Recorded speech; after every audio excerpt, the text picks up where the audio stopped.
The fear of making a mistake is more harmful than the mistake itself. To live our lives trying to avoid mistakes is one of the biggest mistakes we can make. Inspiring people make many mistakes. They take initiatives, they experiment, they do things they've never done before, and sometimes they fail. Failure is a crucial part of life. It's okay to make mistakes as long as we learn from them. Inspiring people recognize their mistakes, admit them, fix them, and learn from them. They aim for excellence, not for perfection. They accomplish not because they don't fail, but because they keep on trying. Ultimately, it's not the mistakes that matter. It's our ability to learn from them that really matters.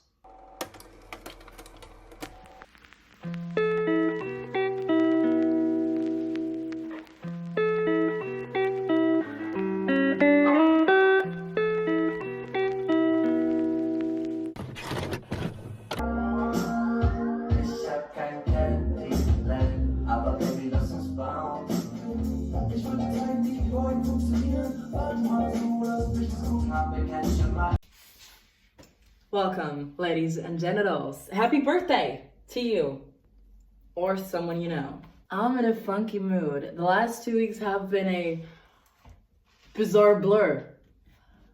For some reason, my hormones are expressing their feelings in extremes. The other day, I cried because I found a parking spot right in front of my building and my car slotted right in perfectly. And I got really mad at my boyfriend for not appreciating Timothy Chalamet. Also, I threw a pillow out of my window because I was very angry with an insurance employee on the phone. I remember you, Günther. So I bursted out in anger just to feel sad about losing that pillow to the wild streets of the city. So I actually ended up running downstairs to get it back. Life is strange, but inspiration is flowing, and that's the most important thing to me right now. Priorities can change. I don't want to limit myself. Shut up. Let it snow, let it snow. Let it snow. Ooh-wee. Let it snow, let it snow.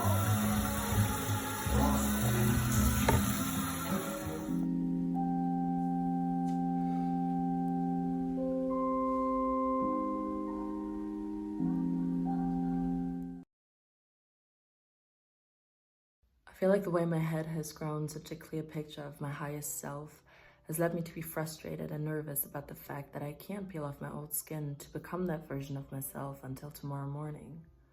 I'm so impatient that every day that doesn't feel like my manifestation seems like a waste of time. Bullshit, dork. The process is not only essential but also beauteous in its blossom. My apartment doesn't need to look like my Pinterest board tonight. My finances don't need to be organized in a neat folder, all chores ticked off of my to-do list. I don't even need to have clear skin and a six-pack overnight. Love myself to the finest detail for everything I am. Be charming in social dynamics of every kind and unapologetically be myself. I don't have to respond to every email, see every old friend for a drink, clean my fridge, or practice a moon ritual to be exactly where I'm supposed to be. Everything has its divine timing. Mine is now. This new era of my being has begun long ago, but I was too childish to grasp it. All odds and ends, every outburst and every tear are not only part of my molting, but also the self-foundation of my new skin. I'm currently packing because I have a job in Barcelona. I can really use a dose of summer right now.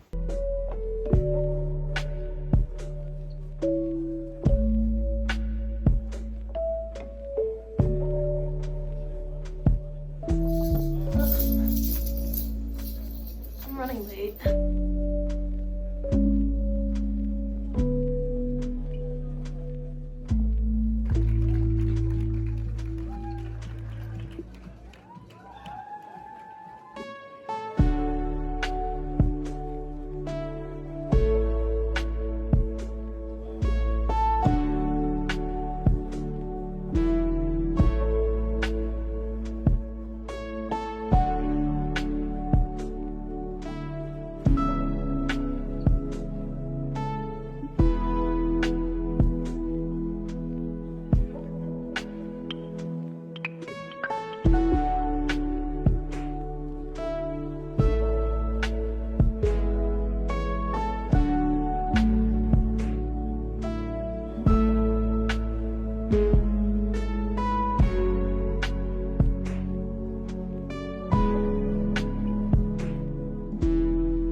it's really interesting how whenever I travel for jobs, I feel very disconnected but recharged and inspired at the same time. Now that I'm back home, there are 100 thoughts running through my mind. This diary series is a way for me to capture parts of growing up. I even feel like sometimes it helps me to sort out aspects of aging I couldn't quite understand before pouring them into visual form. Sitting in that airplane back home and recording the view for the vlog you're watching right now made me realize how drastically my life has changed throughout this year. When I filmed my very first YouTube video, I was learning at a broadcasting company. I was desperately looking for an apartment. I didn't have most of the friends I have now. I looked different, life felt different. Going from living out of a suitcase because I couldn't find an apartment to living out of a suitcase in Barcelona on a business trip makes me understand how unimportant the parts of life that show on the surface actually are. Compared to the person I was in chapter 1, I'm happier, healthier, stronger, and more grown up. But that's not because I have a different job and I get to travel the world. It's because of my inner development, my relationships, the conversations I have, the hurt I luckily went through to learn. It's because I felt fear, I failed, and I was miserable, and it's because I still am. I think the concept of life, whatever it might be in your head, can be very hard to comprehend, and that's okay.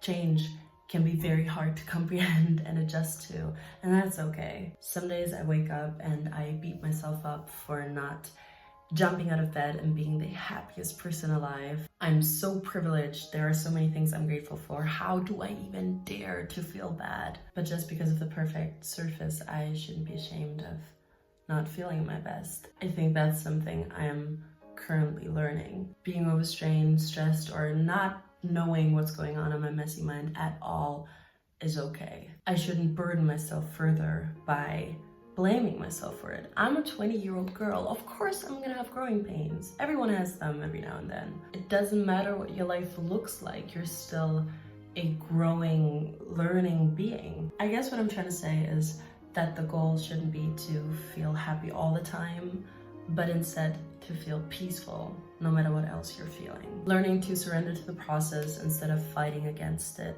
Accepting low moments as crucial parts of you growing. Allowing yourself to feel no matter how perfect your life might seem from the outside. And giving yourself permission to not be perfect at being peaceful immediately. I think my mantra for this phase of my life is gonna be, I am learning to be at ease with what I'm going through.